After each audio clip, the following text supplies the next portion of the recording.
Les villes que les Philistins avaient prises sur Israël retournaient à Israël, depuis Écron jusqu'à Gath, avec leur territoire. Israël les arracha de la main des Philistins, et il y eut paix entre Israël et les Amoréens. Ce passage biblique parle de la réappropriation des terres par les Israélites, de la restauration. Et cette restauration était la conséquence d'une victoire militaire du peuple d'Israël sur les Philistins. Pour bien comprendre cette victoire militaire et tous les facteurs qui ont contribué à la réappropriation des terres par les Israélites ou leur restauration, nous devons retourner dans les chapitres 4 de 1 Samuel. Les Israélites et les Philistins s'étaient affrontés dans une bataille acharnée à Ebenezer.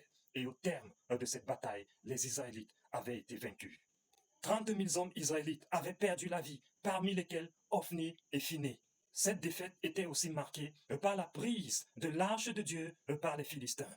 Et suite à cette triste histoire, un homme de la tribu de Benjamin était allé faire le rapport au sacrificateur Élie, âgé de 98 ans. Le sacrificateur Élie, sous le choc de ce rapport qu'il avait reçu de ce Benjamin, s'était écroulé et avait perdu la vie. La femme de Phiné, qui était enceinte à cette même époque, avait accouché un enfant et elle l'avait appelé Ikaboth, c'est-à-dire la gloire est bannie d'Israël. Elle avait dit cela parce que l'arche de Dieu avait été prise par les Philistins.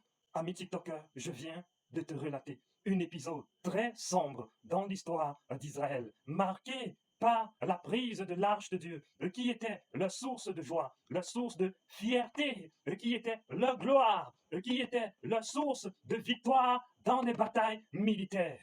Les enfants d'Israël ne sont rien, ne peuvent rien sans cette présence. Et c'est la raison pour laquelle la femme de Phiné, qui avait accouché à cette époque, avait dit « Ikaboth, la gloire de Dieu est bannie d'Israël. Nous avons perdu quelque chose. » La présence de Dieu, c'est plus qu'un trésor.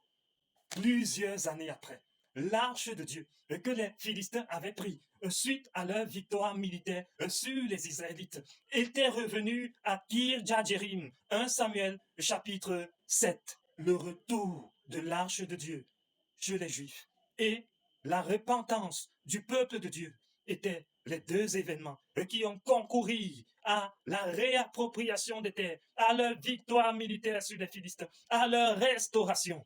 La repentance fait venir la présence de Dieu. Ces deux grands événements sont des composantes de la restauration divine. Ami TikToker, like, commente, partage et abonne-toi pour ne pas manquer les autres.